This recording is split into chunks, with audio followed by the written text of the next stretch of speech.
قریب آنے والا ہے، اور ان قریب جو ہے یہ مہینے سے ہم گزرنے والے ہیں، اور جو ہے ہم جانتے ہیں کہ یہ مہینہ کس قدر اہمیت کا حامل ہے۔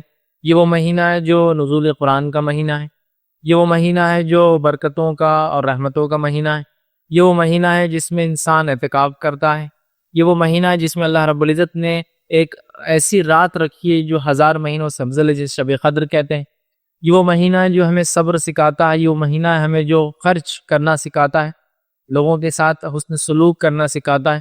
یہ وہ مہینہ جس کے اندر ہم روزے رکھتے ہیں اور اپنے رب کو جو ہے راضی کرتے ہیں، اور تلاوت قرآن کرتے ہیں، رات میں قیام کرتے ہیں، اور اس کے ذریعے اپنے پچھلے تمام گناہ معاف کروا لیتے ہیں۔ تو گویا ایک ایسا مہینہ ہم پر سایہ فگن، جس کو ہم کہیں گے کہ ایسا مہینہ ہم پر اوور شیڈو کرنے والا ہے، آنے والا ہے، جو مہینہ بہت بہت بہت بہت بہت زیادہ خصوصیتوں کا حامل ہے۔ اس کے فضائل اگر جاننا ہے تو اس کے اوپر جو میرا ایک بہت تفصیلی عنوان ہے، جو کہ تقریباً 4 گھنٹے پر جو ہے مشتمل ہے، جو رمضان کے فضائل، آپ ضرور اس کو دیکھیں۔ بہرحال اس مہینے کی کئی فضیلتوں کے اندر یہ فضیلت بھی ہے کہ اللہ رب العزت نے اس مہینے کو ذکر و اذکار کا مہینہ بھی بنایا، اور اس مہینے کی سب سے بڑی خصوصیت جو ہے وہ یہ ہے کہ یہ وہ مہینہ ہے جو ہمیں جہنم سے آزادی دلا سکتا ہے، اور یہ وہ مہینہ ہے جس میں اچھے اعمال کر کے ہم جنت میں داخلہ حاصل کر سکتے ہیں۔ بہرحال اس مہینے کی جو ہے بڑی ہی فضیلت، اور بالخصوص اس مہینے کے آخری عشرے کی فضیلت اور زیادہ ہے، اس لیے کہ اس میں شب قدر ہو سکتی ہے۔ اس کی تاخراتوں میں سے کوئی ایک رات شب قدر ہے۔ نبی اکرم صلی اللہ علیہ وسلم اس آخری عشرے کو اعتکاف میں جو ہے گزارتے ہیں، اور اعتکاف کے ذریعے اپنے رب سے تعلق قائم کرتے ہیں، اور جو ہے اللہ سے خوب توبہ اور استغفار کرتے، اللہ کا ذکر کرتے، دنیا سے علیحدگی اختیار کر لیتے، اور اسی طرح شب قدر کو بھی اسی میں جو ہے آخری عشرے میں اعتکاف کے ذریعے آپ جو تلاش کرتے۔ اور نبی اکرم صلی اللہ علیہ وسلم کی سنت موقدہ رہی کہ آپ نے ساری زندگی رمضان کے آخری عشرے کا آخری 10 دن کا اعتکاف کیا، اور جس سال آپ نے وفات پائی اس سال آپ نے 20 دن کا اعتکاف کیا، اور ایک بار آپ کسی وجہ سے اعتکاف نہیں کر پائے تو آپ نے اس اعتکاف کو شوال میں کیا۔ مطلب نبی اکرم صلی اللہ علیہ وسلم آخری عشرے کے اعتکاف کو، رمضان کے اعتکاف کو کتنا اہمیت دیتے کہ آپ اس کو پورا زندگی کرتے رہے، سنت موقدہ ہی۔ اس کے علاوہ آپ آخری جب آپ کا سال تھا، اس سال جس سال آپ نے وفات پائی، پھر رمضان نہ پایا، اس سال 20 دنوں کا کیا، اور ایک مرتبہ آپ نہیں کر پائے کسی وجہ سے تو آپ نے اس کو بعد میں شوال میں دہرایا۔ میں سمجھتا ہوں اس سے پتہ چلتا ہے اس چیز کی اہمیت۔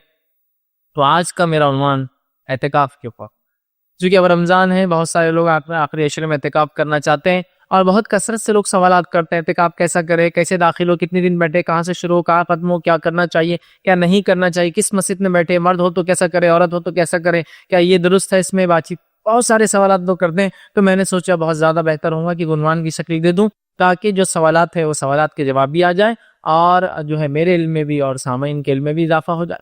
ٹھیک، تو بہرحال اعتکاف کے تعلق سے میں رکھنے والا ہوں۔ تو اعتکاف کی اہمیت دیکھی کہ نبی اکرم صلی اللہ علیہ وسلم ساری زندگی کرتے رہے، آخری زندگی کے آخری رمضان 20 دن کیا، ایک بار نہ کر پائے تو آپ نے شوال مطلب رمضان کے بعد والے مہینے میں اس کو دہرایا، مطلب اس کو کیا۔ اس سے اس کی اہمیت پتہ چل جاتی ہے۔ اور کیوں نہ ہو، آخری عشرے کی جو اہمیت اتنی زیادہ ہے، نبی اکرم صلی اللہ علیہ وسلم کا آخری عشرے میں اعتکاف کرنے کی ایک حکمت یہ بھی جو علماء لکھتے ہیں وہ یہ ہو سکتی ہے کہ اس میں لیلۃ القدر آتی ہے، اور لیلۃ القدر 1000 مہینوں سے افضل ہے۔ تو اس سے بہتر کیا طریقہ ہو سکتا ہے کہ لیلۃ القدر بھی مل جائے اور بندہ اعتکاف میں ہو، مطلب مکمل طور سے دنیا سے منہ موڑے ہوئے ہو، اور ایک جگہ اپنے آپ کو سمٹ کر اللہ کے ذکر کے لیے اس نے جمع کر لیا ہو، اور اللہ کے ذکر و دین کے علاوہ وہ نہ کچھ بولتا ہے نہ کچھ کام کرتا ہے۔ یاد رکھیں، اور کتنا افضل ہے نا کہ آخری عشرہ بھی پا لیا، اعتکاف بھی ہوا، اور قدر بھی پا لی، شب قدر کو بھی حاصل کر لیا۔ اسی لیے نبی اکرم صلی اللہ علیہ وسلم، علماء لکھتے ہیں حکمت یہ بھی ہے کہ لیلۃ القدر پانے کے لیے جو ہے، کیوں تو آخری عشرہ ہے، بہت اہم عشرہ ہے، اور اس میں لیلۃ القدر بھی آتی ہے، اعتکاف سے بہترین بہرحال کوئی ذریعہ اس کو حاصل کرنے کا نہیں ہو سکتا۔ اسی طرح جو ہے لیلۃ القدر کو تلاش کرنے کا یہ بہرحال بہترین ایک ذریعہ بھی ہے۔ اور اعتکاف ایک ایسی چیز ہے، اعتکاف کے ذریعے ایک بندہ دنیا سے منہ موڑ کر، دنیا داری سے منہ موڑ کر، اور بزنس اور تجارت کو ترک کر کے، آخری عشرے میں جو بہرحال آج کل کا ماحول ہے، خرید و فروخت، بزنس اور تمام بہرحال دنیا داری سمجھتی ہے۔ رمضان شروع ہوتا ہے، پہلا عشرہ کم دنیا داری نظر آتی ہے، دوسرا عشرہ دنیا داری بڑھ جاتی ہے. تیسرا اشرہ تو ایسا لگتا ہے پورا دنیا داری کے لیے. تیسرے اشرے میں کپڑے خریدنا ہے, تیسرے اشرے کے اندر جو ہے مینا بازار لگنے والا ہے, تیسرے اشرے کے اندر ساری راتوں میں کیا کھائیں گے اس کو ہم کو باہر جا کر طے کرنا ہے ہوٹلوں کے لیے. تیسرے اشرے کے اندر ہم کو مغزیات کہاں سے آئیں گے, رات رات بیٹھ کر عورتوں کو مغزیات کو چھلنا ہے, بنانا ہے, تلنا ہے. یہ سب کے لیے تیسرا اشرہ ہے. تو گویا جیسا جیسا رمضان اپنے آب اور تاب کو, اپنے ہائٹس کو پہنچتا ہے, ویسے ویسے ہم لوگ عمل کے اعتبار سے کمزوری کی طرف بڑھتے جاتے ہیں, کمزوری کی طرف بڑھتے جاتے ہیں. ہونا تو یہ چاہیے تھا جیسے جیسے رمضان اپنے تاب کو پکڑ رہا ہے, اپنے آخر کی طرف جا رہا ہے, اور کیوں نہ ہو کسی بھی چیز کی خاتمے پہ آدمی کو زیادہ غم ہوتا ہے نا, یا زیادہ لگاؤ ہوتا ہے. زیادہ تو چھوڑیے, آپ ایک مہینے کا رمضان چھوٹا سا ایک سفر کر رہے ہیں, آپ اورنگ آباد سے نکل کر کسی شہر پہ آپ جا رہے ہیں, تو جب وہ شہر پہ پہنچنے سے پہلے جس کے ساتھ آپ بیٹھے ہیں گو اس سے آپ نے ایک بات بھی بات نہیں کی پورے سفر میں, تو بھی اترتے وقت تھوڑا سا کچھ نہ کچھ آپ بولتے ہیں, اب میں اتر رہا ہوں یہاں, حالانکہ نہ اس سے پوچھ کے آپ کو چڑھنا ہے, نہ اس کو بول کے اترنا ہے آپ, لیکن ایک لگاؤ ہو جاتا ہے صرف بیٹھ کر دیکھنے کو ایک دوسرے سے. تو رمضان اب خاتمے کی طرف ہے اور ہم لوگ دنیا داری کے بالکل عروج پر ہوتا ہے. گھر کی صاف صفائیاں ہیں, گھر دھل رہے ہیں, صوفوں کے کور بدلے جا رہے ہیں, دیواروں کو رونق اور رنگت کی جا رہی ہے, اور صاف صفائی ہو رہی ہے, اور عید کے لیے کیا بنے گا پلاننگ ہو رہی ہے. لیکن وہ مہینہ جس کو گزارنا ہے, جیسے جس کے بعد عید آتی ہے اس کو ویسے نہیں گزارے, تو عید کا کیا معنی رہا؟ عید تو اس کی نہیں جس نے کھایا پیا اور خوب اوڑا اور خوب پہنا, عید تو اس کی سے تقوی اختیار کیا, اللہ سے گناہوں کی معافی مانگی اس مہینے کے اندر, اور اپنے لیے مغفرت جو اللہ سے طلب کی, جنت کا جو ہے راستہ اپنے لیے بنا لیا. یہ اصل بات. بہرحال تو ہم جو ہے دیکھتے ہیں کہ ہم اعتکاف جب کرتے ہیں تو مکمل دنیا داری کو چھوڑ دیتے ہیں, اور مسجد میں ایک کونا پکڑ لیتے ہیں, اللہ سے اپنا تعلق قائم کرتے ہیں. اور اعتکاف کے تعلق سے میں یہ بات کہوں گا, اعتکاف اللہ کی طرف رغبت اور اس سے محبت, اس سے تعلق اور اس پر توکل کا سب سے بہترین ذریعہ ہے. اعتکاف یہ ایک ایسی عبادت ہے جو اللہ کی رغبت, محبت, تعلق اور اس پہ توکل کا سب سے بہترین ذریعہ ہے. ہمیں چاہیے کہ ہم اعتکاف کریں. اعتکاف کرنے سے جو ہمارا دل ہے جو کالا ہوتا جاتا ہے, سیاہ ہوتا جاتا ہے, بلیک ہوتا جاتا ہے گناہوں اور معصیتوں سے, اعتکاف بہترین ذریعہ ہے کہ سیاہ اور کالے دل کو قلب سلیم ہم بنا لیں, ایسا دل جو رب کے سامنے جھکتا.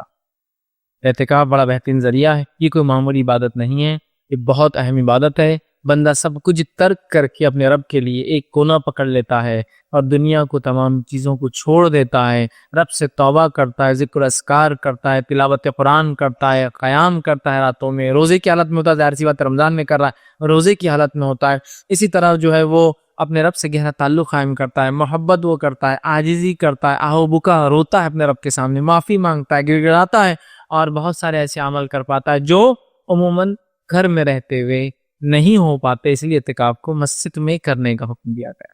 ٹھیک ہے, تو یہ بڑا بہترین ذریعہ ہے. اب آئیے اعتکاف کے تعلق سے چند باتیں آپ کے سامنے اپنی کوشش کرتا ہوں.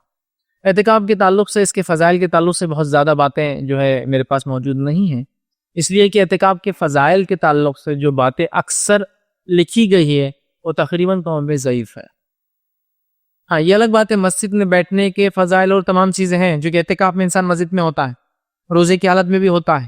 ٹھیک ہے, لیکن خاص طور سے جو باتیں اعتکاف کرنے سے اتنے دن سے یہ ہوتا ہے فلاں, اکثر اور بیشتر روایت تمام کتاب تقریباً ضعیف ہے. یہ موضوع ہے, اس لیے میں جو فضائل میں بہت زیادہ باتیں نہیں رکھ پاؤں گا. لیکن یہی کیا کافی نہیں کہ نبی اکرم صلی اللہ علیہ وسلم ساری زندگی اس کو کیا, اس کے فضائل میں بیان کرنے کے لیے. فضائل عموماً کہتے ہیں اسپیشلی کسی چیز کے تعلق سے اس کے فائدے کیا ہوتے ہیں, لیکن چونکہ وہ نہیں ہے, لیکن یہ بھی کافی ہے کہ اللہ کے رسول نے ساری زندگی کیا, یہ اس کی اہمیت کے لیے اور اس کے فضائل کے لیے میں سمجھتا ہوں کافی ہے. بہرحال اب آئیے اعتکاف کا معنی کیا ہوتا ہے وہ دیکھتے ہیں. تو اعتکاف کا معنی ہوتا ہے ٹھہر جانا اور رک جانا. ٹھیک, اعتکاف کا معنی ہوتا ہے لسان العرب کے اعتبار سے, عربوں کی زبان اور ایک ڈکشنری کے اعتبار سے ٹھہر جانا یا رک جانا.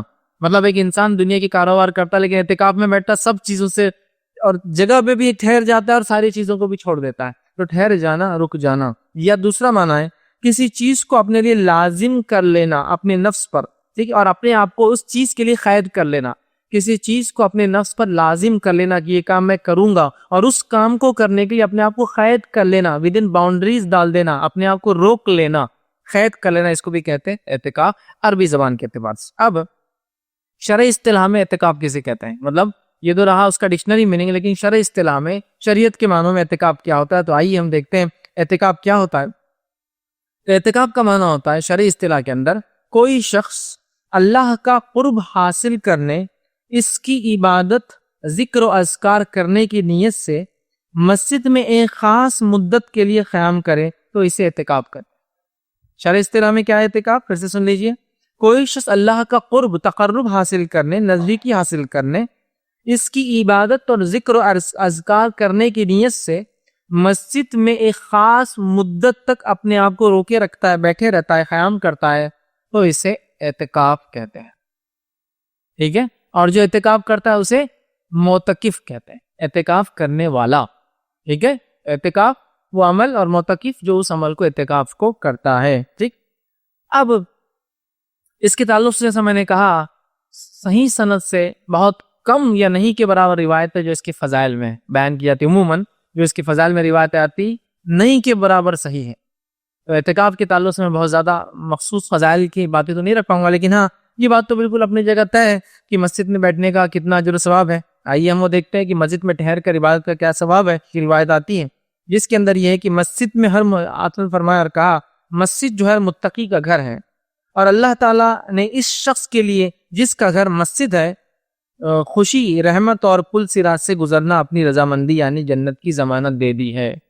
جو شخص مسجد میں رکا رہتا ہے، ویسے اعتکاف میں بھی انسان مسجد میں ہوتا ہے، اس لیے رکھ رہا ہوں، لیکن اعتکاف کی فضیلت نہیں، لیکن مسجد میں بیٹھنے کی فضیلت، کہ جس شخص نے مسجد کو اپنا گھر بنا لیا تو اللہ تعالیٰ نے اس کے لیے اپنی رحمت، اپنی رضامندی اور پل صراط سے گزرنا، جو کہ بال سے باریک، تلوار سے زیادہ تیز ہوں گا، اور مختلف قسم کی چیزیں اس پر ہوں گی جو گنہگاروں کو جہنم کی طرف کھینچیں گی، اور ان کے اعضاء ٹکڑے ہو کر جہنم کی طرف گر جائیں گے۔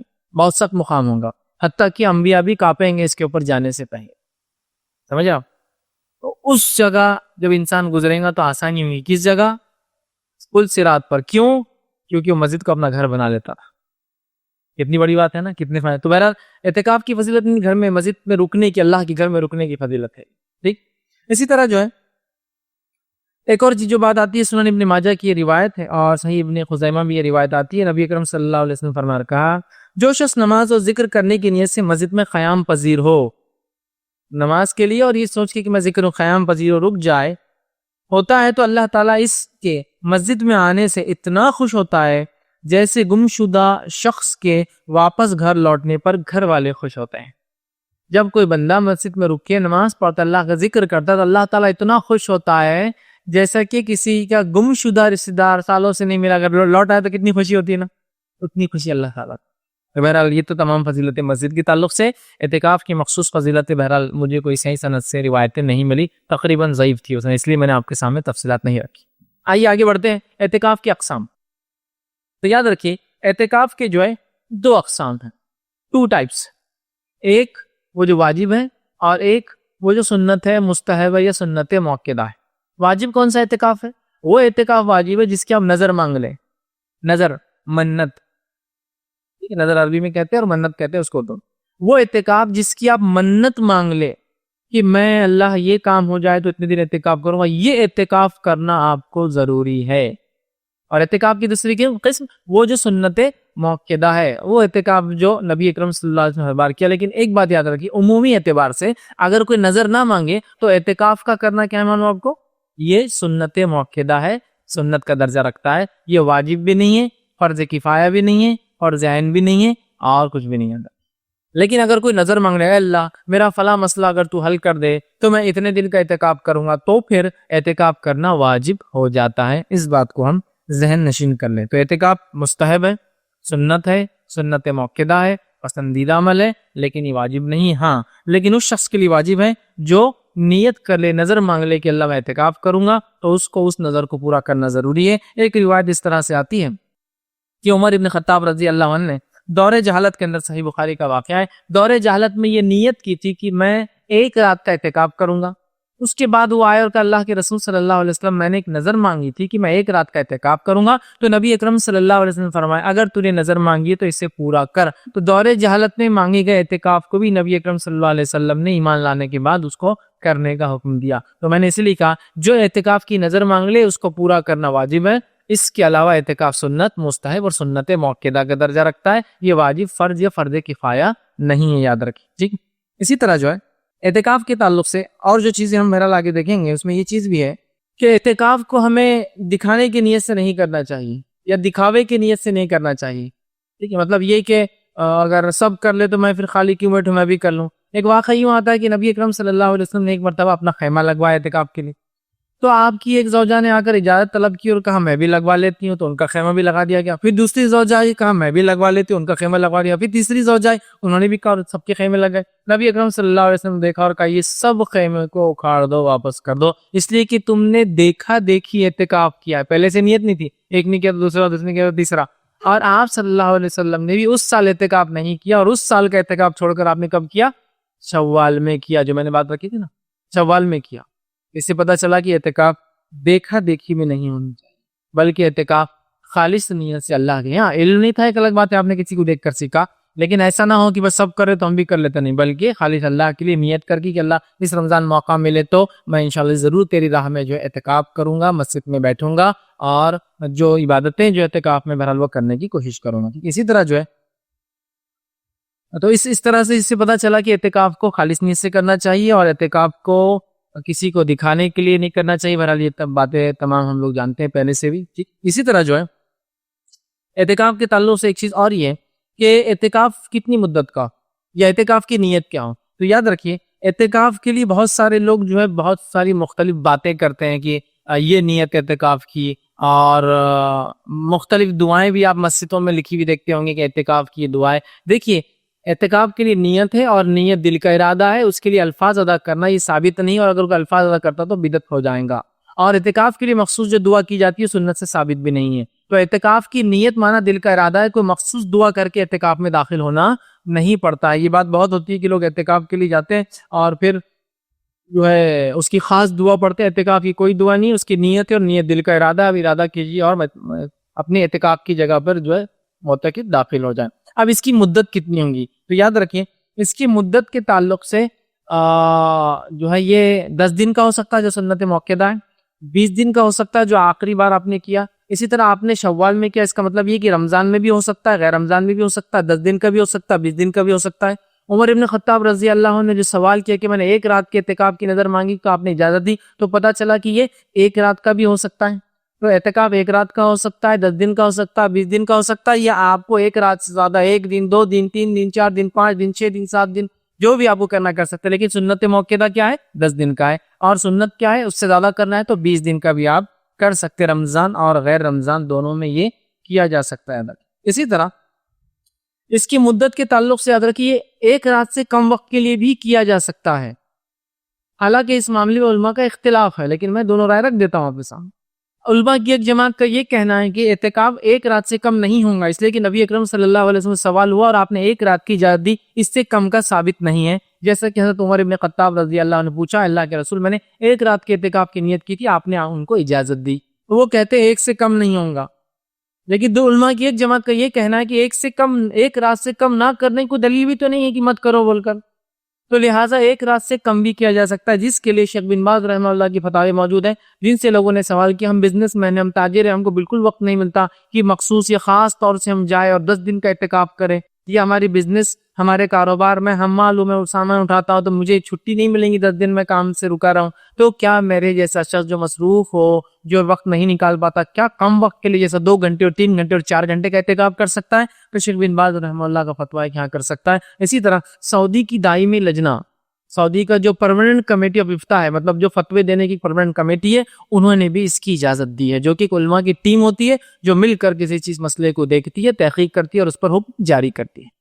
تو لہٰذا ایک رات کا اعتکاف ہے کم از کم، لیکن چونکہ اس سے کم کی منایت نہیں ہے تو لہٰذا ان علماء نے کہا کہ اس سے کم بھی ہو سکتا ہے، جیسے 2 گھنٹے، 3 گھنٹے، 4 گھنٹے، 5 گھنٹے کا بھی ہو سکتا ہے، جس کے لیے شیخ بن باز رحمہ اللہ اور سعودی کی دائمی کمیٹی، پرماننٹ کمیٹی جو افتاء فتوے دیتی ہے، اس کی فتاوی بہرحال آپ پڑھ سکتے ہیں. تو میں یہ کہوں گا کہ بہتر تو یہ کہ ایک رات سے کم نہ کیا جائے، لیکن اگر کوئی مجبور ہے تو پھر ان فتاووں کے مطابق وہ ایک رات سے کم کا اعتکاف بھی کر سکتا ہے، جس کے لیے آپ تفصیلات جو ان فتاووں کی آپ دیکھیں. ٹھیک ہے. اب کیا اعتکاف کے لیے روزہ رکھنا شرط ہے؟ تو یاد رکھیے اعتکاف کے لیے روزہ شرط نہیں ہے، ضروری نہیں ہے. ہاں رمضان میں جب کوئی شخص اعتکاف کرے گا تو روزے سے تو ہوں گا ہی نا، بٹ نیچرل ہے. لیکن ایسا شخص جو مریض ہو جو روزے نہیں رکھ پاتا ہو لیکن اعتکاف کی طاقت رکھتا ہو. ایک شخص بیمار ہے, روزہ رکھنے کی طاقت نہیں لیکن اعتکاف کرنے کی طاقت ہے, مسجد میں رک سکتا ہے, ٹھہر سکتا ہے, سو سکتا ہے, خود کھا پی سکتا ہے, تو پھر وہ رکھ سکتا ہے, وہ اعتکاف کر سکتا ہے زیادہ. اس لیے میں نے کہا اعتکاف کے لیے روزہ شرط نہیں. ہاں رمضان میں ہوگا تو رمضان میں تو آپ کو روزہ رکھنا ہی ہے, تبھی تو آپ اعتکاف کریں گے, ظاہر سی بات ہے. لیکن رمضان میں بھی ایسا شخص جو اعتکاف کرنا چاہتا ہے لیکن اس کی بیماری اس کو اجازت نہیں دیتی روزے کا, تو روزہ ضروری نہیں ہے. بہت سارے علماء نے یہ کہا کہ اعتکاف کے لیے روزہ شرط ہے, لہٰذا غیر رمضان بھی کرے تو بولتے روزہ رکھنا ہے. نہیں, اعتکاف کے لیے روزہ شرط نہیں ہے. بیمار شخص جو روزہ نہیں رکھ پاتا اعتکاف کر سکتا ہے. اسی طرح غیر رمضان میں آپ بغیر روزے کے اعتکاف کر سکتے ہیں. عمر ابن خطاب نے جب اجازت مانگی رضی اللہ عنہ تو اللہ کے رسول نے ایک رات کے اعتکاف کا اجازت دی, اور ہم جانتے ہیں رات میں روزہ نہیں ہوتا. تو اعتکاف کے لیے روزہ شرط نہیں. ہاں لیکن صحت مند آدمی, ٹھیک ہے, ظاہر سی بات ہے, اعتکاف کریں گا تو روزہ بھی ساتھ میں اس نے رکھنا چاہیے, یاد رکھیے. اب اعتکاف کے لیے روزہ شرط نہیں, کوئی ضروری نہیں ہے, لیکن استطاعت کے بعد کوئی روزہ چھوڑ دے تو میں سمجھتا ہوں روزہ تو فرض عبادت ہے, تو پھر اعتکاف کی بات کیسی ہوں گی؟ جب فرض عبادت کوئی چھوڑ دے پھر اعتکاف کی بات کہاں سے ہوگی؟ لیکن جب کوئی وہ کر رہا ہے لیکن اس کی صحت صاف نہیں رہتی یا کوئی مسئلہ ہے تو وہ بغیر روزے کے بھی اعتکاف کر سکتا ہے, یاد رکھیے. اسی طرح ہر عمل سے پہلے نیت ضروری ہے اعتکاف کی, لیکن مروجہ الفاظ جو ثابت لوگ کرتے ہیں جس کے اندر ایک خاص دعا آتی ہے نویت سنت الاعتکاف اللہ, اور پتہ نہیں آگے اس کی اور دعائیں ہوتی ہے, یہ سنت سے ثابت نہیں ہے اندر کی, لہٰذا اعتکاف کی نیت ہے, خاص کوئی مخصوص دعا نہیں. اسی طرح اعتکاف جو ہے رمضان کے آخری عشرے میں ہونا چاہیے, اس لیے کہ سنت موقعہ ہے, نبی اکرم صلی اللہ علیہ وسلم نے اس کو آخری عشرے میں ہمیشہ کیا ہے, یاد رکھیے, ٹھیک ہے. تو یہ سنت موقعہ ہے, تو آخری عشرے میں ہونا چاہیے. اسی طرح آخری عشرے کے بدلے آخری 2 عشرے, مطلب رمضان کے جو ہے دوسرا عشرہ اور تیسرا عشرہ, اس میں بھی آپ جو ہے کر سکتے ہیں. اسی طرح اعتکاف مسجد میں ہی ہونا چاہیے, مسجد سے ہٹ کر اعتکاف نہیں ہوتا, یاد رکھیں. اس لیے کہ اللہ رب العزت نے سورہ بقرہ سورہ نمبر 2 آیت نمبر 187 میں 187 نے فرمایا اور کہا وَلَا تُبَاشِرُهُنَّ وَأَنْتُمْ عَاكِفُونَ فِي الْمَسَاجِدِ, کہ اپنے بیویوں سے مجاملت مت کرو, ہم بستری مت کرو, جبکہ تم مساجد میں مسجدوں میں اعتکاف کی حالت میں ہو. تو پتہ چلا اعتکاف صرف اور صرف مسجد میں ہوگا, ٹھیک ہے, اور مسجد میں ہوگا, اور اعتکاف کی حالت میں بیوی سے ہم بستری نہیں کی جا سکتی, بوسو کنار نہیں کرنا چاہیے, ایسا کوئی بھی عمل جس سے شہوت جاگتی ہے وہ نہیں کرنا چاہیے, یاد رکھیے, ٹھیک ہے. تو مسجد کے اندر جو ہے ہم کر سکتے ہیں اعتکاف, اور مسجد میں ہی یہ جو ہے اعتکاف ہوں گا, یاد رکھیے. اس کے علاوہ اعتکاف مسجد کے علاوہ نہیں ہوں گے. جیسے کہ کوئی بیمار انسان کا ہے, کیا میں گھر میں اعتکاف کر لوں؟ تو یاد رکھیے گھر میں اعتکاف نہیں ہوتا ہے, اعتکاف صرف اور صرف کہاں ہوتا ہے؟ مسجد میں ہوتا ہے, اس بات کو آپ یاد رکھیں, ٹھیک ہے. اور اعتکاف کی حالت میں بشکل ضرورت مسجد سے نکلا بھی جا سکتا ہے, یاد رکھیے. بشکل ضرورت, جیسا کہ مثال کے طور پر کہ مسجد کے اندر ضرورت پیش آ گئی, یا مسجد سے باہر جا کے کھانا لینا چاہیے, کھانا لا کے دینے والا کوئی ہے نہیں, مسجد سے باہر جانا پڑے کسی شرعی عذر کے تحت گھر تک کی بیت الخلا نہیں, یا غسل کا انتظام نہیں, اور گھر نزدیکی ہے اور میں مجبوراً جا رہا ہوں, کیونکہ بہت سارے گاؤں میں اس میں بہت چھوٹی چھوٹی مسجدیں ہوتی ہیں اور غسل خانوں کا انتظام نہیں ہوتا ہے. تو شرعی ضرورتوں کے تحت انسان اعتکاف سے اٹھ کر اس کو پورا کر سکتا ہے, پیشاب اور پیخانے کے لیے, غسل لینے کے لیے, کھانا کھانے کے لیے, ٹھیک ہے. لیکن اس کے علاوہ دوسرے کام کے لیے نہیں جا سکتا. اور کوشش یہ کرنا چاہیے ایسی مسجد میں آپ اعتکاف کریں جس مسجد میں جمعہ بھی ہوتی ہو, تاکہ آپ کو نکل کر دوسری جگہ نہ جانا پڑے. لیکن جس مسجد میں جمعہ نہیں بھی ہوتا اعتکاف تو وہاں ہو جاتا ہے, لیکن تکلیف کیا ہوگی؟ آپ کو جمعہ کو اٹھ کر مسجد چینج کرنا پڑیں گی, ایک مسجد سے نکل کر پھر جامع مسجد جانا پڑے گا. تو بیٹر ہے آپ ایسی مسجد میں کیجئے جہاں جمعہ بھی ہوتی ہے, لیکن کوئی ضروری نہیں ہے کہ آپ ایسی مسجد میں کریں جہاں جمعہ ہوتی ہے. دونوں باتیں ایک جگہ ہے. کرنا چاہیے جہاں جمعہ ہوتی ہے, لیکن جمعہ نہیں بھی ہوتی تو آپ جائیے اور وہاں کیجیے, جمعہ کے لیے پھر آپ جائیں گے تو یہ بھی شرعی عذر ہے کہ آپ کو جمعہ کے لیے اس مسجد سے نکل کر دوسری مسجد نماز پڑھنے جانا پڑے گا. اسی طرح جو ہے ہر فرد کے لیے اعتکاف کے لیے الگ الگ خیمہ بنے گا, ہر فرد کے لیے اعتکاف کے لیے الگ الگ خیمہ, ٹینٹ بنے گا, یاد رکھیے. مطلب اگر مسجد میں ہم اعتکاف کرتے ہیں تو ہر آدمی الگ بلاک بنائے گا اپنا خیمہ, ٹینٹ بولیے, اوپر سے ڈالا جائے یا لٹکایا جائے, باندھا جائے, کچھ بھی ہو سکتا, کچھ بھی ہو سکتا. الگ سے اس کا خیمہ ہوگا, حلقہ ہوگا, اور لوگ مل کر اعتکاف نہیں کریں گے. ایک خیمے میں ایک ہی آدمی ہوگا. نبی اکرم صلی اللہ علیہ وسلم کے تعلق سے آتا ہے کہ آپ صلی اللہ علیہ وسلم نے, جو بخاری کی روایت ہے, ارادہ کیا اعتکاف کا تو آپ نے اپنا خیمہ لگوایا. پھر روایت کے اندر آتا ہے کہ اس جگہ جو عائشہ رضی اللہ عنہا آئی اور کہا اللہ کے رسول میں بھی اعتکاف کرنا چاہتی تو ان کا خیمہ لگا دیا گیا. پھر حفصہ رضی اللہ عنہا آئی اور کہا مجھے بھی اعتکاف کرنا ہے، ان کا بھی خیمہ لگا دیا گیا. تو گویا الگ الگ خیمے لوگوں کے جو ہے لگا گئے. حضرت زینب آگے کہا مجھے بھی کرنا تو ان کا خیمہ لگایا گیا. ٹھیک ہے، تو الگ الگ خیموں میں ہوں گا اعتکاف، ایک جگہ نہیں ہو سکتا. الگ الگ ٹینٹس لگا جائیں گے. آپ کی تینوں بیویوں کے الگ الگ خیمے لگوا گئے. اللہ کے رسول کا بھی خیمہ ایک طرف لگوایا گیا، اور بیویوں کا مطلب عورتوں کا چونکہ الگ ہوں گا، صحن میں الگ سے 3 خیمے. تو پتہ چلا ہر معتکف جو ہے الگ خیمے میں بیٹھیں گا. ہمارے پاس کیا ہوتا ہے، اعتکاف میں لوگ بیٹھتے ہیں، خیمے تو الگ الگ لگتے ہیں لیکن جمع پورے ایک ہی خیمے میں رہتے ہیں. خیمے لگ گئے 4 لوگ اعتکاف میں، لیکن آپ جب بھی جاؤ تو چاروں ایک ہی جگہ پڑے ہوئے، ایک جگہ مل کر. ارے انہوں بہت اچھی باتیں کرتے ہیں. اعتکاف جو ہے ایک ذاتی عبادت ہے، یہ اجتماعی عبادت نہیں کہ آپ 8 لوگ اعتکاف بیٹھیں گے اور دن بھر ایک خیمے میں ساتھ رہیں گے پھر رات میں سے سونے کے لیے لگوں گے. اعتکاف ایک اجتماعی انفرادی عبادت ہے جو آپ کو اپنے رب کے ساتھ تعلق، رغبت، محبت، انسیت، توبہ کرنا ہے اکیلے میں بالکل. اسی لیے الگ خیمہ لگنا ہے. تو بس خیمے تو لگتے ہیں الگ، لیکن جمع پورے ایک ہی خیمے میں پڑے ہوئے رہتے ہیں. اور صرف اللہ کا ذکر کرنا ہے، اس کے علاوہ ان خیموں میں کچھ نہیں ہوگا. اور صرف نفلی عبادتیں ہوں گی، قیام ہوں گا، قرآن کی تلاوت ہوں گی، ذکر و اذکار ہوں گا، اللہ سے توبہ و بکا انسان کریں گا. یہ تمام چیزیں ہوں گی، نہ کہ وہاں بھی جا کر وہی تمام باتیں. میں نے دیکھا ہے بہت سارے لوگ اعتکاف میں بیٹھتے ہیں، اللہ رحم کرے، لیکن اس کا مقصد نہیں سمجھ پاتے. اعتکاف میں بیٹھے ہیں اور جب خیموں میں جا تو سب غائب رہتے ہیں. ارے کہاں ہیں تو چھت پہ بیٹھے ہوئے، کوئی تمباکو کھا رہا، کوئی سگریٹ پی رہا. اعتکاف میں رہ کر بھی دیکھیے حرام چیزیں نہیں چھوڑ رہی ہے، چھت پہ جا کے پھرے. معتکف بنا شرعی عذر کے اپنا وہ جو حلقہ ہے، جو خیمہ نہیں چھوڑ سکتا، یہاں سگریٹ بڑی پینے جو ہے چھت پہ جا رہے ہیں یا مسجدوں کی حماموں کو خراب کر رہے ہیں. سمجھ رہا؟ تو اگر ہمارا اعتکاف ہم کو حرام کاری سے نہیں چھڑوا رہا ہے، ہمارا اعتکاف ہم کو جو ہے بری باتوں سے، بری عادتوں سے، غیبت سے، چغلی سے، اعتکاف میں بیٹھے اور پورے سال بھر کی بزنس پلاننگ کر لے رہے وہاں. تم بھی آ جاؤ، میں بھی آ جاتا اعتکاف میں، مسجد میں بیٹھ جائیں گے. مسجد اچھی، کھانا اچھا آتا، اور آس پاس اس کو لوگ بہت مالدار ہے، سب چیز اچھا بالکل سیٹل ہو جاتا. امام صاحب بھی تیزی سے پڑھ لیتے تو 1.25 گھنٹے میں تراویح بھی ختم ہو جاتی. بعد میں اپنے کو پڑھے رہنا اور پورے سال بھر کا بزنس پلاننگ کر لیں گے. یہ اعتکاف میں کچھ جگہ اعتکاف رسمی طور سے منایا جاتا ہے، اور رسمی طور سے کیا ہے، گھر سے کوئی اعتکاف میں نہیں بیٹھا. وہ کیسا گھر ہے کوئی اعتکاف میں نہیں بیٹھا؟ تو وہ گھر والے بولتے اگلے سال بیٹے تم کو بیٹھنا ہی پڑے گا، یہ کفارہ ہے سب کی طرف سے. تو لوگ پوچھتے نا ہم سے، بہت برا لگتا ہے. دیکھو ان کے گھر سے 3 بیٹے، ان کے گھر 4 بیٹے، ہمارے گھر سے کچھ نہیں تو تم تو بلی کے بکرے بنوں گی، بیٹھوں گی. اور وہ بولتا میرے کو نہیں بیٹھنا پڑے گا، خاندان میں نام نہیں رہیں گا. خاص طور سے اگر آپ آج کے دور میں بھی مختلف علاقوں کی ہے، گھر سے کوئی نہیں بیٹھا تو پکڑ کے جاتے کو جانا ہی پڑے گا، اس لیے کہ پورے شہر میں بدنام ہو جا رہے ہیں اعتکاف ہمارے گھر سے کوئی نہیں کرتا. اور یہ دکھاوے کے لیے، اس لیے میں نے شروع میں کہہ دیا نا، وہ جو حضرت صحابیات نے، جو امہات نے دیکھا دیکھی میں خیمہ لگا دیا، اللہ نے پورے اٹھاؤ تم سب نے دیکھا دیکھی میں خیمہ لگایا. اور صلی اللہ کے رسول نے اعتکاف نہیں کیا. پھر اس کے بعد کب کیا؟ اس رمضان نہیں کیا اور شوال میں کیا. دیکھا دیکھے نہیں، لوگ کیا بولیں گے نہیں، سب کر رہے تو ہم کر رہے نہیں. ایک گھر سے ایک تو جانا چاہیے نا، لیکن لوگ کیا بولیں گے اپنے کو نہیں. اعتکاف خالص اللہ کے لیے ہونا چاہیے. اس کے لیے الگ الگ خیمے ٹینٹ ڈالے جائیں گے اور بندہ اپنے رب سے تعلقات جوڑیں گا. اسی طرح جو ہے معتکف خیمے میں کب داخل ہو، وہ خیمہ جب لگیں گا ٹینٹ تو اس میں جائیں گا کب، وہ بھی بڑا اہم چیز ہے. تو کب جائیں گا یہ سن لیجیے. معتکف، ویسے حدیث میں آتا ہے کہ جو شخص اعتکاف کرے، ابو داؤد کی روایت ہے، آپ صلی اللہ علیہ وسلم جب اعتکاف میں بیٹھتے تو فجر کی نماز پڑھ کر اپنے خیمے میں اور ٹینٹ میں داخل ہوتے ہیں.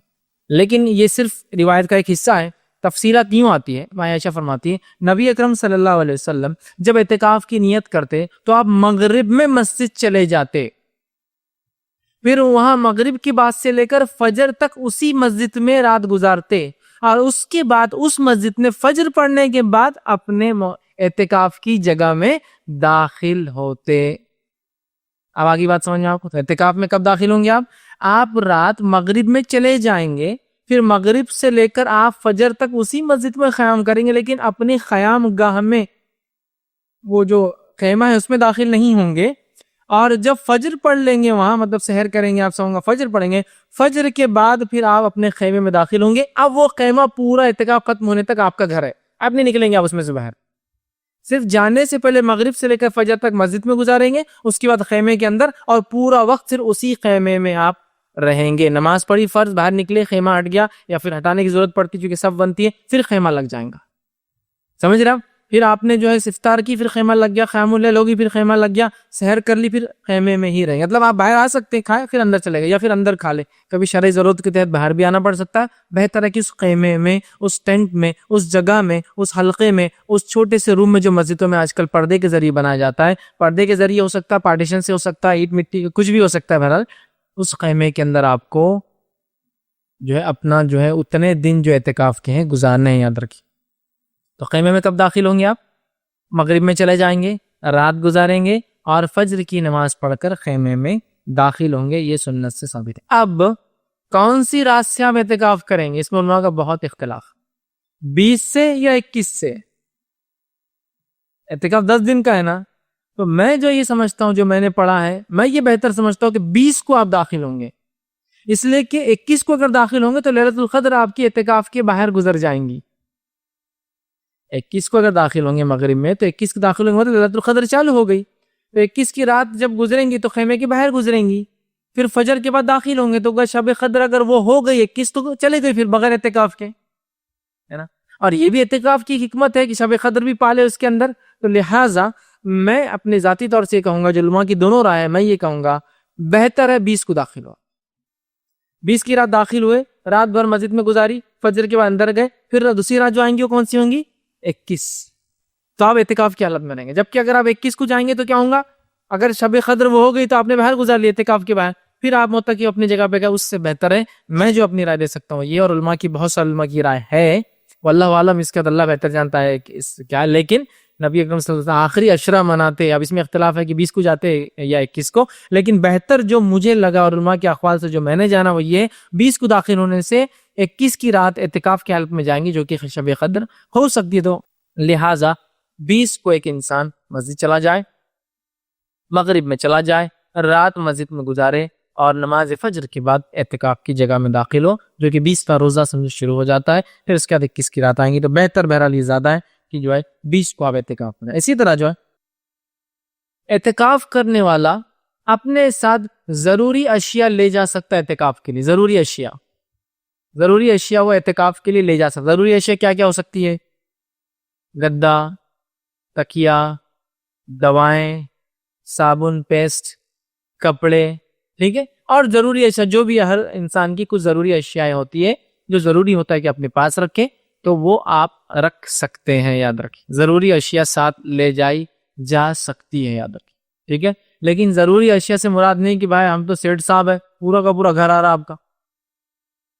کچھ لوگ ہوتے ہیں جب اعتکاف کے لیے جاتے ہیں تو پورا کا پورا گھر ہی ٹرانسفر ہو جا رہا ہے. اتنی سہولتوں کو ساتھ لاتے ہیں کہ بیچارہ دوسرا اعتکاف کرنے والا دیکھتے رہ جاتا ہے کہ یار یہ اعتکاف کے لیے یہ کیا کرنا ہے، یا پھر میرے پاس تو اتنی چیزیں نہیں ہیں جتنی اعتکاف میں ساتھ لے کر آئے. ضروری چیزیں جو نیڈ ہو سکتی ہے وہ لانا ہے. نبی اکرم صلی اللہ علیہ وسلم کی تعلق سے آتا ہے، ابن عمر رضی اللہ عنہ فرماتے ہیں کہ نبی اکرم صلی اللہ علیہ وسلم جو اعتکاف فرماتے تو آپ کے لیے بستر بچھا دیا جاتا، اور جو ہے مسجد نبوی میں، اور آپ صلی اللہ علیہ وسلم جو ہے کہ 4 پائی بھی وہاں رکھی جاتی. تو ضروری اشیاء جو بھی ہو سکتی کہ میں نیچے نہیں سو سکتا ہوں تو 4 پائی بھی آپ لے جا سکتے ہیں. گدا مجھے ضروری ہے، اسپیشل کائنڈ کا گدا ہونا میرے پیٹ کا، جو بھی ضروری چیزیں، دوائیں ہو سکتی ہے آپ کی، ضروری چیزیں لے جائی جا سکتی ہے. لیکن اس کے علاوہ خواہ بہت ساری چیزیں لینا درست نہیں. اسی طرح اعتکاف میں جو شخص بیٹھا ہے کیا وہ لوگوں سے ملاقات کر سکتا ہے؟ ہاں، اعتکاف کرنے والے لوگوں سے ملاقات کر سکتا ہے شرعی ضرورتوں کے تحت. کچھ لوگ اعتکاف میں جاتے اور بالکل اپنے منہ کو ایسا بند کر لیتے اور کسی سے ملاقات نہیں کرتے. نہیں، بالکل اللہ والے ہو گئے، بولے اب دنیا سے کوئی تعلق نہیں. یہ غلط ہے. نبی اکرم صلی اللہ علیہ وسلم نے ضروری باتیں کی، اپنے ازواج سے کچھ سنا جب وہ کوئی مسئلہ تھا پوچھنے آئی، بلکہ ان کو چھوڑنے بھی گئے چونکہ رات کا وقت تھا، وہ کسی ضروری مسئلے کے تحت آئی، ان کو اپنے روم تک لے جا کر چھوڑا بھی. تو ضرورت کے تحت لوگ ملنے آ سکتے ہیں. شرعی ضرورت کے تحت آپ بھی نکل کے جا سکتے ہیں. شرعی ضرورت کے تحت بات بھی کی جا سکتی ہے. شرعی ضرورت کے تحت لوگ ملنے آ کر آپ سے بات بھی کر سکتے ہیں، لیکن تمام شرعی ضرورتوں کے تحت. لیکن کسی کا انتقال ہوا تو معتکف نہیں نکل سکتا. کوئی بیمار ہے تو بیمار پرسی کے لیے نہیں. ہاں، اسی اگر مسجد میں انتقال ہوا اور وہیں جنازے کی نماز ایک الگ بات ہے، لیکن اسپیشل نہیں جا سکتے. اعتکاف توڑنا پڑے گا، بعد میں کنٹینیو کریں. اعتکاف کی حالت میں بیٹھنے کے بعد ہم نہیں نکل سکتے، نہ جنازے کی نماز کو، نہ کسی کے انتقال میں شریک ہونے کو، نہ اسی طرح کسی سے ملاقات کرنے، یا کسی کی شادی تو مبارکباد دے دوں، یا جو ہے کسی غیر شرعی چیز کے لیے نہیں نکل، صرف شرعی ضرورتوں کے تحت. کھانا ہو سکتا ہے، پینا ہو سکتا ہے، بیت الخلاء کا بھی ضرورت پڑے، غسل خانہ اگر نہ ہو تو اس کے لیے ہو سکتا ہے.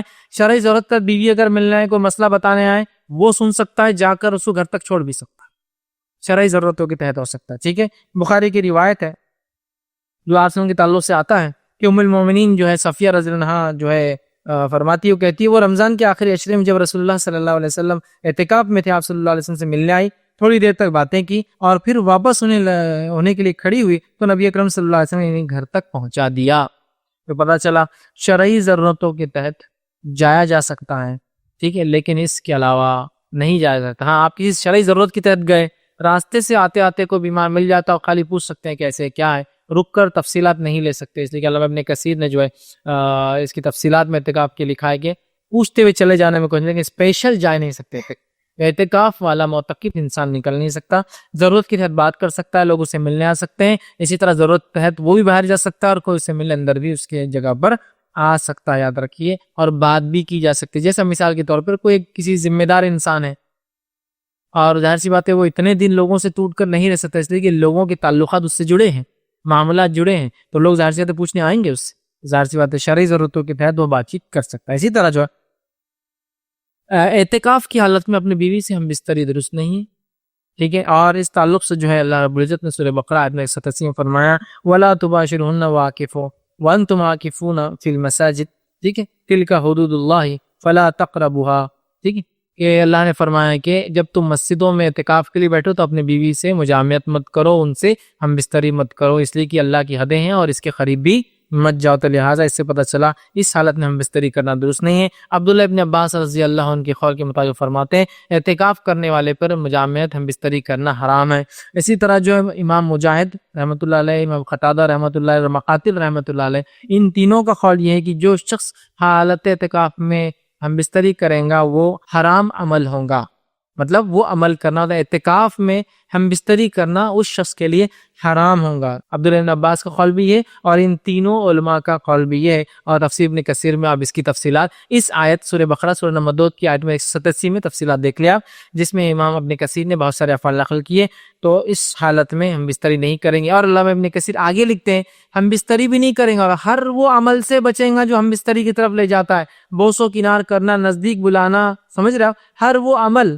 ہاں، شرعی ضرورت کے تحت بیوی شوہر کو چیز دے سکتی ہے، کچھ چیز لگا سکتی ہے، وہ ایک الگ بات ہے، لیکن وہ چھونا جو ہے شہوت کی غرض سے نہیں ہوگا، ضرورت کی غرض سے ہوگا. وہ چھونا کسی فزیکل ڈیزائر کے لیے نہیں ہوگا بلکہ فزیکل نیڈ کے لیے ہوگا، مطلب ضرورتوں کے تحت ہوگا. جیسا کہ ایک روایت میں آتا ہے کہ میں عائشہ رضی اللہ عنہا فرماتی ہے اور کہتی ہے نبی اکرم صلی اللہ علیہ وسلم حالت اعتکاف میں تھے اور میری طرف آپ نے سر جھکایا اور میں نے آپ کے سر میں جو ہے کنگھی کر دی حالانکہ میں حیض کی حالت میں تھی. مطلب یہ ہوا کہ بیوی اعتکاف میں اگر شوہر ہے، ضرورت کے تحت اگر وہ چاہتا ہے تو اپنا سر اللہ کے رسول نے دیا اور حضرت عائشہ نے بالوں کو کنگھی کر دی، جما دیا. تو اس سے پتہ چلا ضرورت کے تحت بیوی ہاتھ لگا سکتی ہے شوہر کو، لیکن یہ ڈیزائر خواہش سے نہیں ہوگا. ٹھیک ہے، یہ نیڈ ہوگا، ضرورت ہوگی تو ہاتھ لگائی جا سکتی ہے. اسی طرح جو ہے بغیر جو ہے حاجت معتکف خیمے سے کسی بھی حال میں نہ نکلے، بغیر ضرورت کے نہ نکلے، نہ گھر جائے، نہ کسی سے بات کرے. ہاں، ضرورتیں قضاء حاجت، غسل لینا، جمعہ کی نماز، ٹھیک ہے، دوا لینے کے لیے اگر اس کو خود جانا ہے، اگر کھانا کوئی لانے کے لیے نہیں ہے تو وہ خود جا کر کھانا کھا کے آ سکتا ہے. ان تمام صورتوں میں جلدی جائیں گا، صرف وہ کام کریں گا اور واپس آئیں گا. ان تمام صورتوں میں جو شرعی عذر ہے صرف جائیں گا، عذر کو پورا کریں گا اور واپس آ جائیں گا. رکیں گا نہیں کہ اب چلو آتے ہو گئے تھوڑا کچھ اور بھی کر کے آتے، گیا اپنا عذر پورا کیا، اپنی ضرورت پوری کی اور واپس آ گیا. اسی طرح آخری عشرے میں زیادہ سے زیادہ عبادت جو ہے انسان کو چاہیے کہ وہ آخری عشرے میں کرے، اس لیے کہ نبی اکرم صلی اللہ علیہ وسلم کے تعلق سے آتا ہے کہ نبی اکرم صلی اللہ علیہ وسلم آخری عشرے میں بہت زیادہ عبادت کرتے. اور روایتوں میں یوں آتا ہے، صحیح بخاری اور صحیح مسلم کی متفق علیہ روایت ہے، رمضان کے آخری عشرہ آتا تو ماں عائشہ فرماتی ہے نبی اکرم صلی اللہ علیہ وسلم جو ہے اپنا تہبند پوری طرح کس لیتے، اپنا تہبند نیچے کا حصہ جو انسان باندھتا ہے پوری طرح کس لیتے. معنی یہ نہیں کہ فزیکل کس لیتے، معنی یہ ہے کہ وہ بولتے ہیں نا اردو میں کمر بستہ ہونا، تیار ہو گیا، فٹ ہو گیا کسی کام کے لیے. تو نبی اکرم صلی اللہ علیہ وسلم آخری عشرے کے اندر اسپیشل جو ہے عبادتیں کرتے تھے. اعتکاف کرتے، صدقات اور خیرات کی کثرت کرتے، قیام اللیل زیادہ سے زیادہ کرتے، تلاوت قرآن آپ کثرت سے کرتے، اور ہر رمضان آپ ایک قرآن پورا جبرائیل علیہ السلام کو سنایا کرتے، تو کثرت سے کرتے، تو آخری عشرے میں ہمیں بھی چاہیے کہ ہم کثرت سے خوب عبادتیں کریں۔ میں عائشہ فرماتی ہے، صحیح مسلم کی روایت ہے، آپ فرماتی ہو، کہتی ہے رسول اللہ صلی اللہ علیہ وسلم رمضان کے آخری عشرے میں اور دنوں کی نسبت عبادت میں بہت زیادہ محنت کرتے۔ عام دنوں کے مقابلے میں نبی اکرم صلی اللہ علیہ وسلم رمضان کے مہینے میں بہت کثرت سے محنت کرتے عبادت کے معاملے میں، تو ہم نے بھی کوشش کرنا چاہیے کہ ہم کثرت سے وہ کریں۔ اب عورت کے اعتکاف کے تعلق سے کچھ باتیں، ٹھیک، عورت کے اعتکاف یاد رکھیے، تو عورت بھی اعتکاف کر سکتی ہے جیسا مرد اعتکاف کر سکتے ہیں۔ نبی اکرم صلی اللہ علیہ وسلم سے یہ بات ثابت ہے، صحیح بخاری کی روایت ہے، آپ صلی اللہ علیہ وسلم کی ازواج مطہرات بھی اعتکاف کیا کرتی تھی، ٹھیک ہے، بلکہ آپ صلی اللہ علیہ وسلم کی زندگی میں بھی کیا اور آپ کی وفات کے بعد بھی وہ اعتکاف کرتی رہی، ٹھیک ہے۔ اور حدیث کے الفاظ یوں ہیں، ام المومنین عائشہ رضی اللہ عنہا نے آپ صلی اللہ علیہ وسلم سے اعتکاف کی اجازت طلب کی اور آپ نے اجازت دے دی۔ بخاری کی روایت میں آتا ہے آپ نے اجازت مانگی، آپ نے دے دی۔ اس طرح صحیح بخاری اور صحیح مسلم کی ایک اور حدیث میں آتا ہے کہ آپ صلی اللہ علیہ وسلم نے انہیں اجازت دی کہ انہوں نے مسجد میں خیمہ نصب کیا۔ ایک اور روایت میں کہ آپ صلی اللہ علیہ وسلم ہر رمضان میں برابر اعتکاف فرماتے تھے، حتیٰ کہ اللہ تعالیٰ نے آپ کو اٹھا لیا، ہر رمضان کرتے تھے اور امہات بھی کرتی تھی ساتھ میں۔ اسی طرح ایک اور روایت میں آتا ہے کہ جو ہے آپ صلی اللہ علیہ وسلم کے وفات کے بعد بھی جو ہے امہات المومنین اعتکاف کرتی تھی، صحیح بخاری صحیح مسلم کی روایت کے مطلب اعتکاف نبی کے زندگی میں ازواج نے کیا، اعتکاف نبی کے زندگی کے بعد ازواج نے کیا، اور دونوں ہی صورتوں میں اعتکاف کہاں کیا؟ مسجد میں، زندگی میں مسجد میں، زندگی کے بعد بھی مسجد میں۔ صحیح بخاری کی روایت ہے، رسول اللہ صلی اللہ علیہ وسلم کے ساتھ ایک زوجہ جو ہے جن کا ام سلمہ آتا ہے اس میں میرا غالباً، انہوں نے جو ہے اعتکاف کیا اور وہ استحاضہ کی حالت میں تھی، مطلب ایسی حالت میں بھی ازواج مطہرات اعتکاف نہیں چھوڑتی تھی۔ استحاضہ، دیکھیے حیض کی حالت میں یا نفاس کی حالت میں اعتکاف نہیں ہو سکتا، لیکن استحاضہ وہ کیفیت ہوتی ہے کہ عورت کو حیض نہیں آتا لیکن حیض کے بدلے بغیر کسی عذر کے خون نکلتا جو بیماری کی وجہ سے ہوتا ہے، اور جو خون حیض کا ہوتا بھی نہیں ہے، استحاضہ۔ تو استحاضہ میں بھی امہات جو ہے اعتکاف کیا کرتی تھی۔ میں اس کے امپورٹنس بتانے کے لیے کہہ رہا ہوں کہ عورتیں بھی اعتکاف کر سکتی ہیں، لیکن عورتوں کے اعتکاف کے لیے کچھ کنڈیشنز ہیں۔ کنڈیشن فرسٹ کیا ہے؟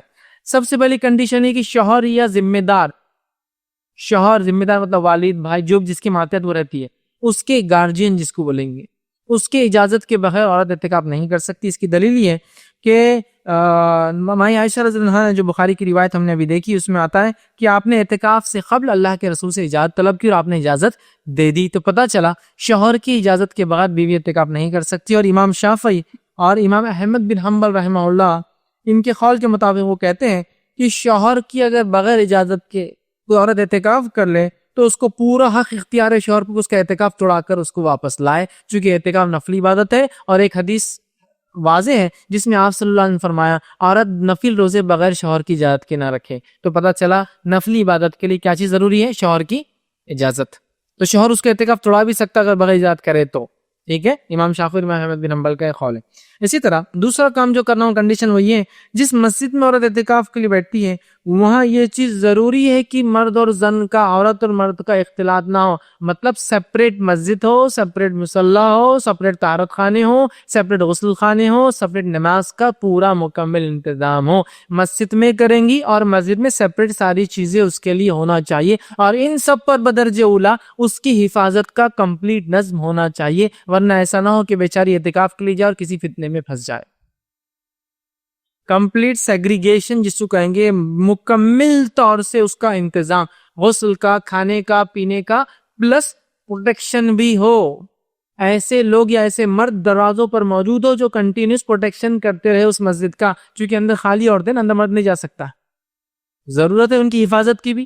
آپ صلی اللہ علیہ وسلم کے دورے مسجد نبوی میں جب عورتیں اعتکاف کرتی صحابیات تو وہاں پروٹیکشن ہوتا تھا، حفاظت ہوتی تھی ان کی، تو کمپلیٹ پروٹیکشن ہو۔ تو پہلی شرط شوہر یا اپنے گارجین ذمہ دار کی اجازت، اور دوسرا اس کے لیے تمام چیزوں کا علیحدہ نظم ہو۔ افسوس کی بات ہے ہند پاک میں ہمارے پاس یا بنگلہ دیش میں ایسی مسجدیں نہیں کے برابر ہے، جہاں ان کا کمپلیٹ نظم الگ ہو اور جو کچھ تھوڑی بہت ہے، بالکل اتنی تھوڑی کہ اشاریہ 0.00001% بھی نہیں ہوں گی، وہ بہت کا مطلب 1000 مسجدوں میں ایک مسجد بھی نہیں جہاں عورتوں کا انتظام ہے، اس میں اگر ہے بھی تو عورتوں کے اعتکاف کا تو کوئی نظم نہیں، پروٹیکشن کا کوئی 24 آور نظم نہیں، کیونکہ جب عورت اعتکاف میں ہوگی 24 گھنٹے وہاں مرد پروٹیکشن اور حفاظت تو مرد ہی کرے، تو ایسے انتظام نظر نہیں آتا جبکہ ہونا چاہیے، ٹھیک ہے۔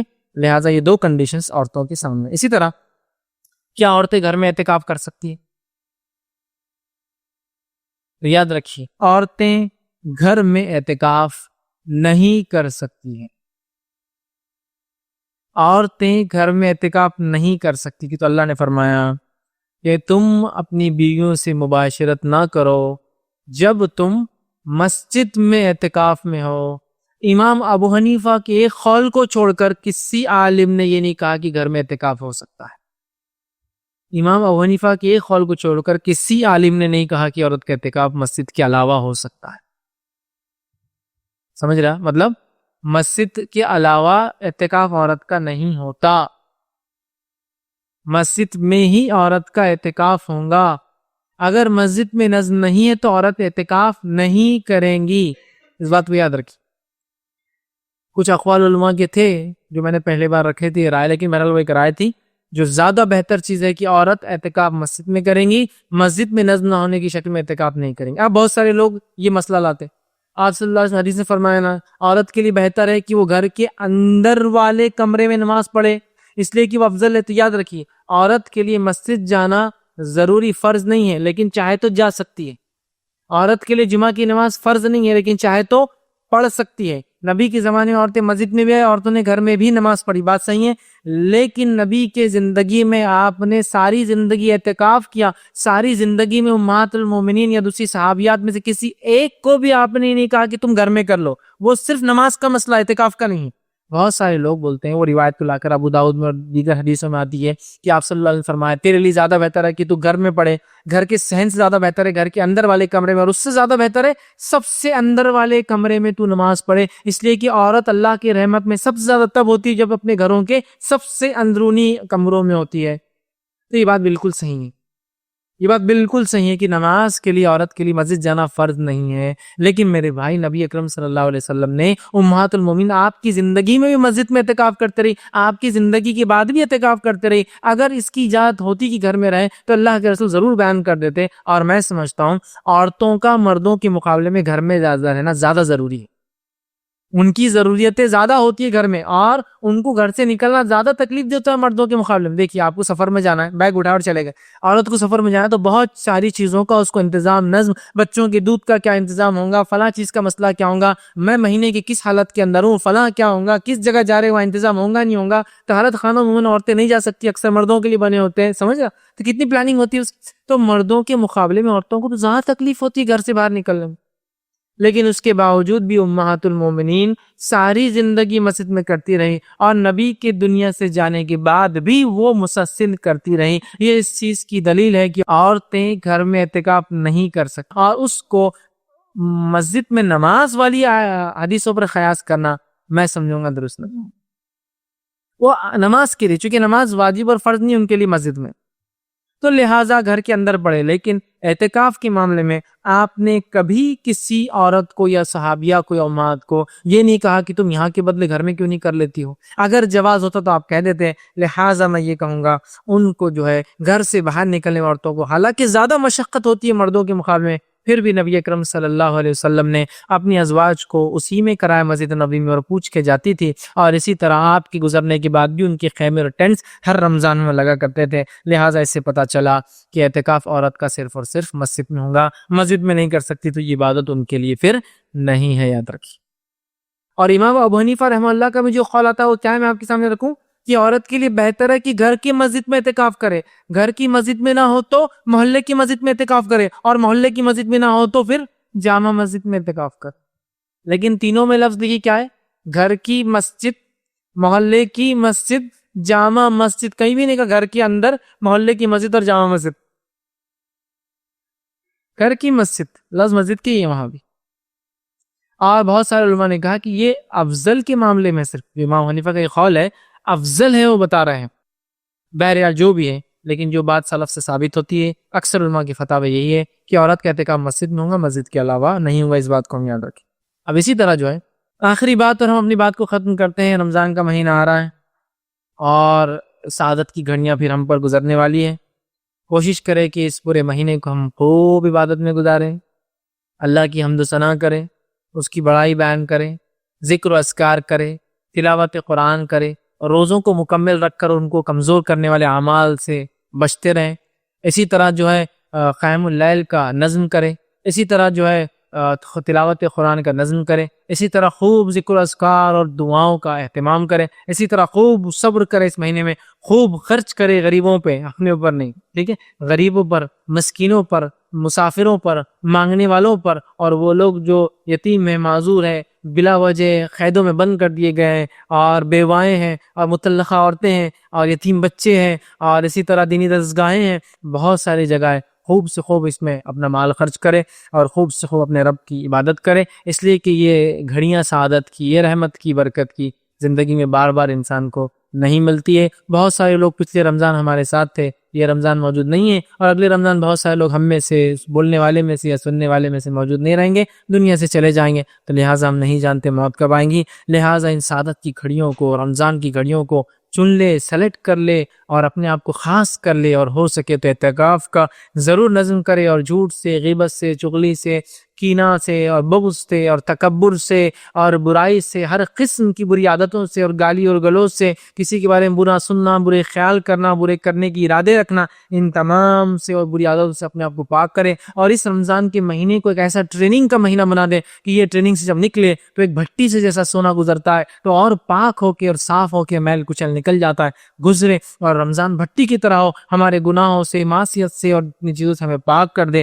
اور یہ مہینہ ہمیں صاف کر دے، اور ایک نیا انسان بنا دے کہ لوگوں کو دیکھ کر لگے ہاں واقعی میں رمضان گزرا، یہ آدمی بدل گیا، اعتکاف کیا اور اس کی زندگی بدل گئی. ورنہ اعتکاف تو ہر سال ہو رہا ہے، زندگی کا معمول بدلتا ہوا نظر نہیں آ رہا. اعتکاف کو بیٹھے تو معمول بدل گیا، اعتکاف ختم تو وہی چغلی، غیبت، دھوکہ دینا، دھوکہ دہی، بندوں کے حق ماننا، رشتوں کو توڑنا سب چالو ہے. تو اگر ایسا ہوا، اور اگر اعتکاف کے ذریعے بھی ہم اصلاح نہ کر پائے، رمضان کے ذریعے بھی اصلاح نہ کر پائے، تو اس کا معنی یہ ہوا کہ واقعی میں بہت ہی گھٹیا انسان ہم ہو چکے ہیں کہ اتنا ٹریننگ پیریڈ دینے کے بعد، بھٹی سے گزرنے کے بعد بھی میل کچل نکل نہیں رہا ہے، اس لیے کہ ہم نے واقعی میں ان مہینوں کی یا ان دنوں کی اہمیت کو نہیں پہچانا. رمضان ہر سال آ رہا ہے، رسمی طور سے آ رہا ہے، رسمی طور سے چلا جا رہا ہے، کسٹمری آ رہا ہے، بس کسٹمری چلا جا رہا ہے. اعتکاف کر رہے ہیں لیکن زندگی بدلتے نظر نہیں آ رہی. رمضان شروع ہوا تو ماشاءاللہ چہرے کالے کالے نظر آنے لگے، ہے نا، اور بڑھتے بڑھتے بڑھتے رمضان کے آخر تک تو کبھی کبھار جو بیچارے صاحب تھے، لوگ بول رہے ہیں آپ کی چھوٹے بھائی میرے سے ملتے تھے، بولتا نہیں چھوٹے بھائی نہیں میں ہوں. اچھا آپ بھی ہے کہ ماشاءاللہ چہرہ ایسا ہوگا کہ میں تو پہچان ہی نہیں سکا آپ ہے. اور اس کے بعد عید کے دن مل گئے تو پھر وہ بولتا آپ کے بڑے بھائی ملے تھے، بولتا نہیں بڑے بھائی نمائش تھا وہ بھی. ارے آپ کی داڑھی کہاں گئی؟ نہیں وہ رمضان تھا نا، ہو گیا رمضان.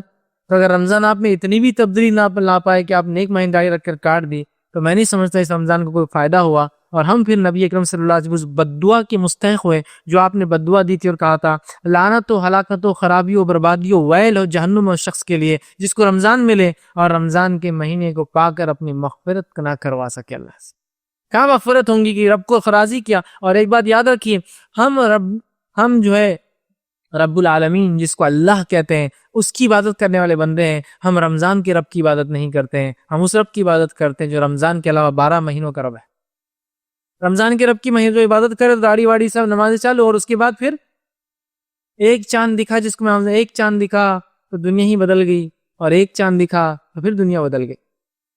ابھی چاند دکھیں گا ایک تو مسجدیں پورنے والی نہیں، پھر ایک چاند دکھیں گا مہینے بھر کے بعد، پھر مسجدیں جو ہے دیکھ کر افسوس ہوئیں گے کہ یار کہاں گئے لوگ سب.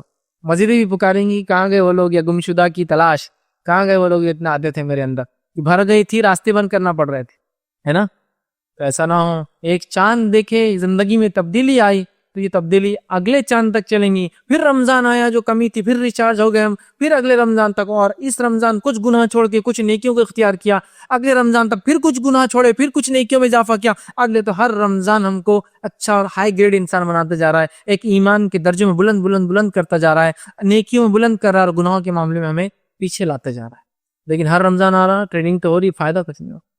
اگر آپ کو کوئی چیز سکھانے کے لیے ٹریننگ اسکول میں ڈالا جائے 30 دن تو آپ بہت اچھا کام کریں اور جیسی پاس ہو کر سرٹیفکیٹ میں اسی دن غلطی کر لے تو آپ کیا کہیں گے؟ یہ ٹریننگ بیکار اور فالتو تھی، یہ ٹریننگ بیکار اور فالتو تھی۔ اسی طرح نہ ہو جائے۔ اور کسی کہنے والے نے ایک بڑی اچھی مثال دی تھی کہ ایک مرتبہ ایک گھوڑا تھا، اس گھوڑے کو یہ گندی عادت تھی کہ جب پیشاب کرتا تو سونگتا۔ تو ایک بار کیا ہوا، ایک سوار جا رہا، دوسرا سوار بھی ساتھ تھا، اس نے کہا تیرے گھوڑے کو کیا پرابلم ہے؟ وہ کہا بہت غلیظ گھوڑا ہے، ہر بار پیشاب کرتا ہے تو سونگنے کی عادت ہے۔ تو اس ایک گھوڑے سوار نے جو بہت سخت قسم کا تھا کہا تم اترو گھوڑے پہ سے، میں بتاتا اس کو۔ اب وہ سخت قسم کا گھوڑا سوار تھا، گھوڑا جیسی پیشاب کر کے سونگتا ایسا مارتا اس کو کہ گھوڑے نے سمجھ گیا پیشاب کرے سونگنا نہیں، تو وہ ایسے سیدھا چلتا رہا۔ اب گھوڑ سوار بہت سخت تھا تو گھوڑا ڈر گیا، چلتے رہا، بہت دور تک چلا۔ تو اب وہ جو گھوڑ سوار بیٹھا تھا اس نے بازو والے سے کہا اب تمہارا گھوڑا لے لو، ماشاءاللہ اس کو اب عادت ہو گئی، اب یہ پیشاب کر کے سونگتا نہیں۔ جیسے یہ سوار اتر کے اپنے گھوڑے پہ گیا اور پرانا سوار جس کا گھوڑا تھا اس پر بیٹھا، گھوڑا پھر بھاگنے لگا واپس اور پوری جگہ جہاں جہاں پیشاب کیا سونگنے لگا پھر جا کر۔ تو کہ ویسا نہ ہو جائے ہمارے ساتھ بھی۔ رمضان آیا تو جھوٹ بند، تکبر بند، چوری چکاری بند، گالی گلوچ بند، غیبت بند، پڑیا بند، تمباکو بند، چھیڑ چھاڑ بند، ہے نا، سب بند۔ اور رمضان گزرا، ایک مہینے کی کسر نکالنے کا اپنے کو تو پوری، روز 2 پڑیا کھاتا تھا اب 4 کھاؤں گا، چونکہ 1 منتھ تو پورا 1 منتھ کا نکالوں گا۔ ایسا ہو جائے گا تو پھر وہی گھوڑے کی مثال ہوں گی جو سیدھا چلتا رہا جب تک گھوڑ سوار سخت تھا، جیسی گھوڑ سوار نرم آیا تو پھر پورے پیشاب سونگنے بھاگا واپس۔ تو ایسا نہ ہو جائے کہ گناہ چھوڑ کے نکل گئے پھر بھاگو گناہ کی طرف، ٹھیک ہے؟ تو یہ رمضان چینج والا مہینہ، ایک گولڈن آفر چل رہا ہے، اس آفر کو صحیح سے فائدہ اٹھائیے۔ جیسا دنیا کے آفرز کا فائدہ اٹھاتے نا، 40% آ گیا بھاگو، 45 آ گیا اور تیز بھاگو، 50 آ گیا اور بھاگو، 70% آ گیا اور بھاگو، ہے نا، 70+20 اتنے پرچیز پہ اتنا، تو کیسے بھاگتے ہم؟ گولڈن آفر ہے نیکیوں کا، لے لیجئے۔ اور اعتکاف خاص طور سے اگر کر سکتے تو کریں، اور اس اعتکاف کو اپنے دل کو پاکیزہ بنانے، اپنے نفس کو پاکیزہ بنانے کا ذریعہ بنا دے، رب سے محبت، رب سے توبہ اور استغفار کا ذریعہ بنا دے۔ چونکہ بندہ اکیلے میں ہوتا ہے 10 دن، اکیلے میں ہوتا ہے 20 دن اعتکاف کے، تو اپنے رب سے وہ تعلق قائم کر سکتا ہے۔ اس لیے میں نے کہا نا، رب سے رغبت، تعلق قائم کرنا اور محبت اور توکل کا سب سے بہترین ذریعہ اعتکاف ہے۔ تو کوشش کریں اعتکاف میں بیٹھ کر اپنے رب سے جو کمزور تعلق ہمارا ہو گیا ہے، اس تعلق کو، اس جوڑ کو ہم مضبوط کریں اور اپنے دین کو خوب سمجھے عمل کریں، اور پھر غیر رمضان بھی اس کی چھاپ اور اثر اگلے رمضان تک باقی رہے، اور سال در سال زندگی میں آنے والا ہر رمضان ہم میں کچھ نہ کچھ چینج لانے والا رمضان بن جائے۔ اسی پر میں اپنی بات کو ختم کروں گا۔ اللہ رب العزت سے دعا ہے کہ اللہ سبحانہ تعالیٰ جو کچھ کہا سنا گیا اس سے عمل کی توفیق عطا فرمائے، ہم تمام کو رمضان کا صحیح فائدہ اٹھانے کی توفیق عطا فرمائے، ہم سب کو اعتکاف کرنے کی توفیق عطا فرمائے اور اعتکاف کا صحیح فائدہ اٹھانے کی توفیق عطا فرمائے۔ جب تک ہمیں زندہ رکھے، اسلام اور ایمان پر زندہ رکھے، خاتمہ ہمارا ایمان پر ہو۔ وآخر دعوانا الحمدللہ رب العالمین، سبحان ربک رب العزت عما یصفون، وسلام علی المرسلین، والحمد للہ رب العالمین۔